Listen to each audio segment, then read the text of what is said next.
This case involves two cases, one from quite a while ago and one from quite recent. So it's best that we just start right at the beginning. But before we do, disclaimers are a must. This is a true story with real people, and then real people have real families. So please do be sensitive when you share and comment. So the start of this story is way back in 1992. Glenn Richards and Karen Richards got married. It were off to a great start. They had a happy, loving marriage. But then, 6 years down the line, after they'd already had 2 kids, in 1998, Glenn started suspecting that Karen were having an affair. He became quite obsessed with this, and it became quite abusive and toxic. So Karen moved out, and at one point, she even ended up staying in a women's refuge to escape him.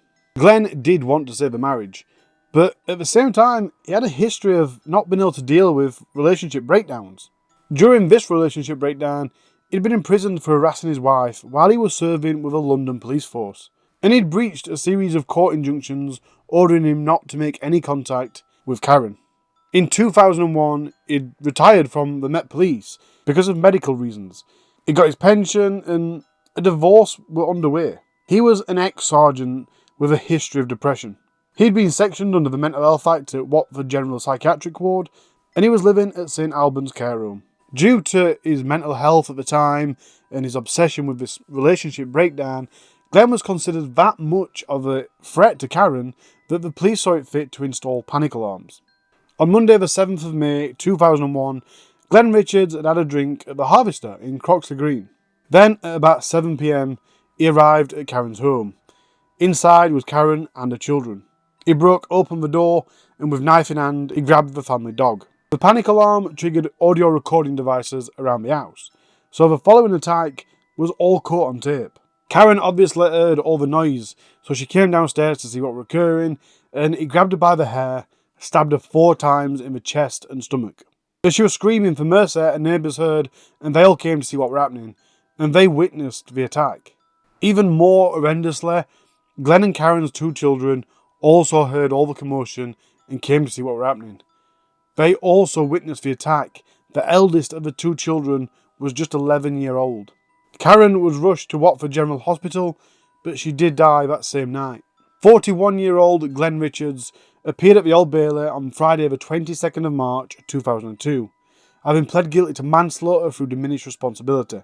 The judge imposed a life sentence for the premeditated attack, stating that there was a big risk that this could happen again. But the purpose of this life sentence wasn't to keep Glenn inside the prison his entire life, but it was to allow him to be monitored for the rest of his life. So with that being said, 9 years later, in 2011, Glenn Richards was released from prison. Upon his release, he moved to Street in Somerset. There he lived in council housing. Fast forward another 10 years, we're now in August 2021. Glenn Richards is now 61-year-old and is moving in with 53-year-old Dawn Lewis. Her cottage is on Chilkwell Street in Glastonbury, Somerset. Dawn Lewis was a yoga teacher, and she had a bit of a reputation around Glastonbury. This reputation was for being rather loud. She was the type of person that liked to party and live an alternative lifestyle. She was often referred to as a Glastonburyan, and apparently a Glastonburyan is a nickname given to people that live the alternative lifestyle in Glastonbury. Glenn Richards, on the other hand, was dubbed the Grey Man because he rarely socialised and he only really spoke when he was spoke to. I mean, that makes sense to me. If I'd been done for manslaughter and I was trying to reform my life, even if I weren't trying to reform my life, you wouldn't make a show of yourself. That'd be a real psychopath to come out of prison and be like, hello, I'm here. So he would probably just try to keep a low profile. In the following 8 months, their friendship deteriorated quite a lot. They were frequently arguing, and Glenn quite often berated her for her noise, and he accused her of having a lack of respect for others. So Dawn had had enough. She wanted him out of her house.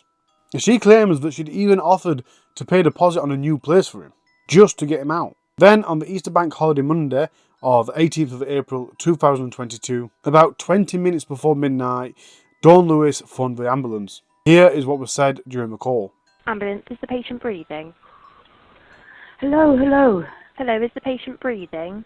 No, I don't know. I haven't touched him. Okay, what's the address of the emergency, please? Chigwell Street. In what town or city? in Glastonbury. Okay, and I just need you to repeat that address for me so I know I have it right. 216 Bus Street. Okay, what number? Okay, just tell me exactly what's happened. Right, I don't know really what happened. He's a lodger. I wanted him out. Yeah. I said no. I went to the door. He stabbed me in the leg. I took the knife off him. I stabbed him. He fell down the stairs. I stabbed him again because he was trying to take the knife off me. And he's there. I've called you. Okay, for like all right. 5 minutes, and he just looks like he's breathing. Not 100% sure what time that call was made. I said about 22 because at 11:43 p.m. the ambulance service then called the police. Then at 11:57 p.m, 3 minutes before midnight, the police arrived at Dawn's cottage. Here's the body cam footage of them arriving. And a little heads up, it is quite fast paced and there's a lot of shouting.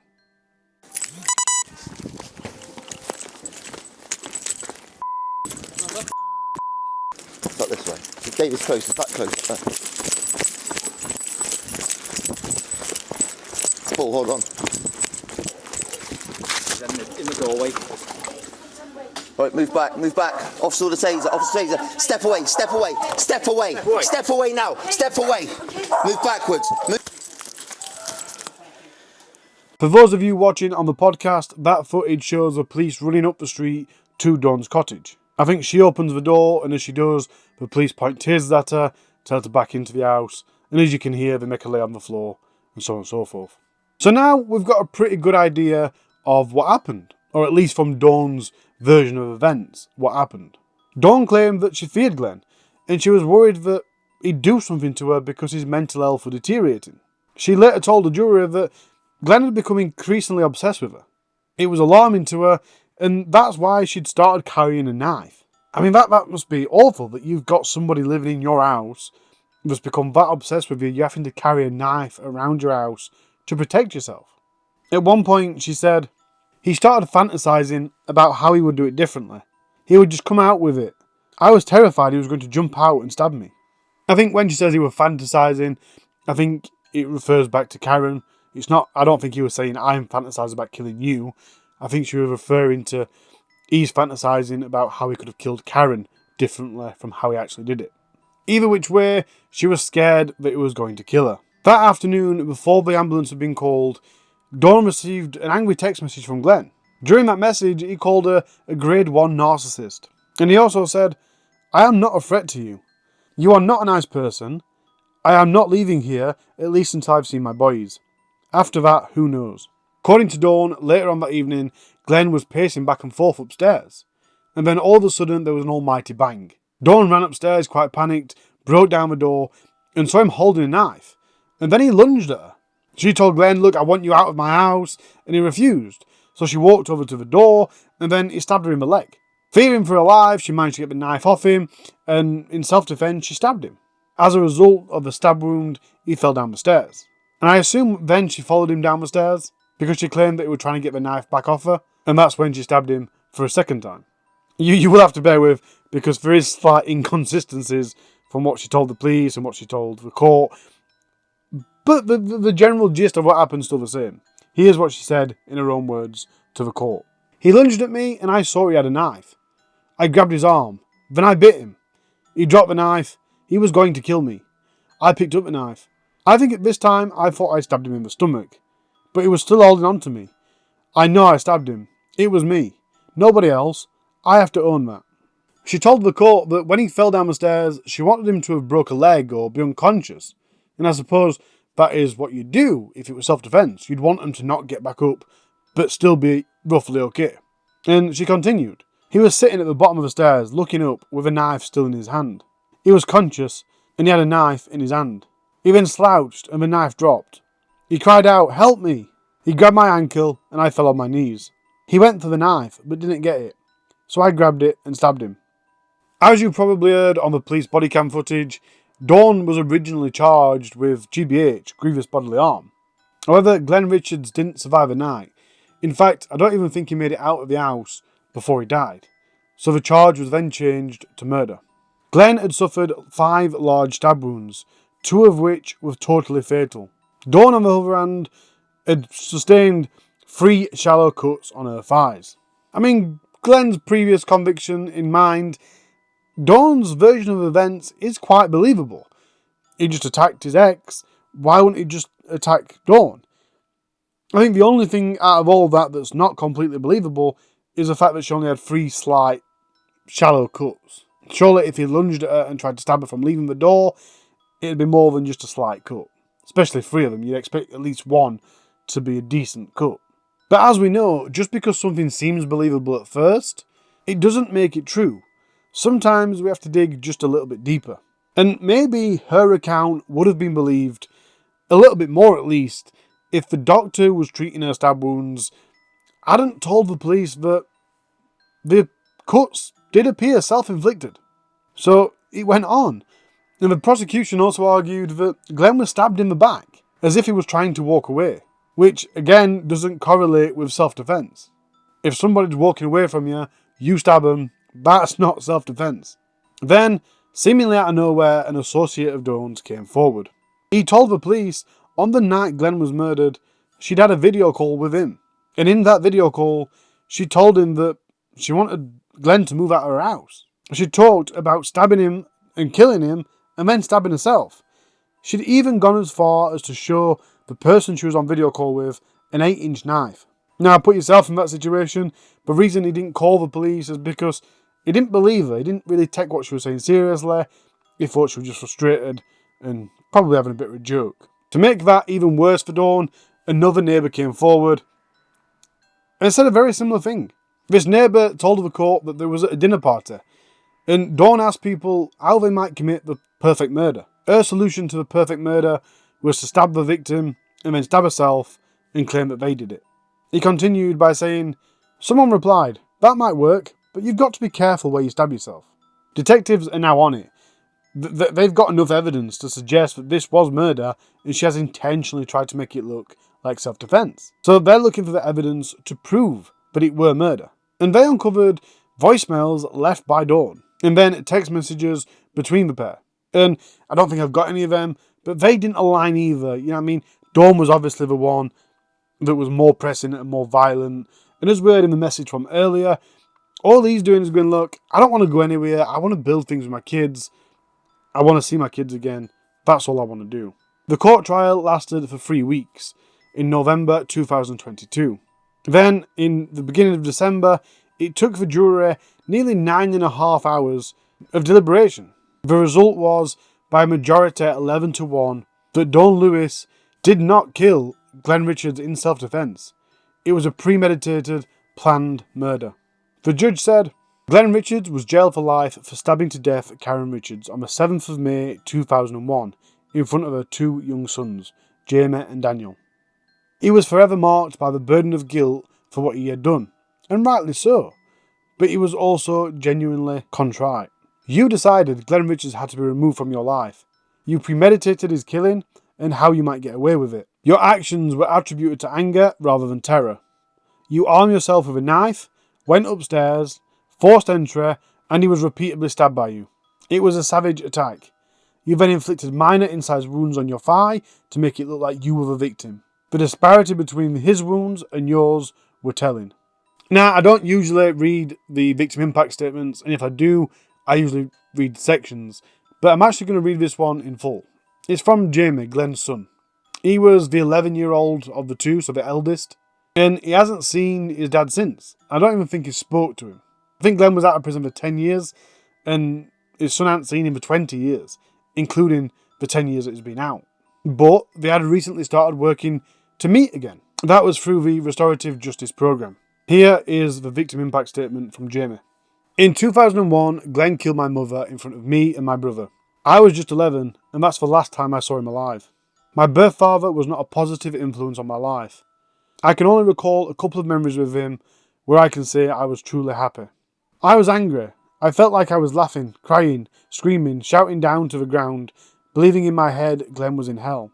I couldn't believe that he again had done something to jeopardise our meeting. I assumed that he'd got drunk. I assumed that he'd lost his temper and tried to kill someone again. I am constantly reminded of everything that happened with my mom. But as it happens, this wasn't the case. he genuinely changed to some degree. He was a very ill man when he killed my mom. That will never excuse what he did, and I will never forgive him for it. I will always hate him for taking my mom away from me. What I have found out through all of this was that Glenn worked on himself in prison and had started on a path of recovery. I know nothing about Glenn and his life. From what I've heard, it was obvious. He was just concentrating on seeing me and my brother through the restorative justice process, and didn't want anything to get in the way of that.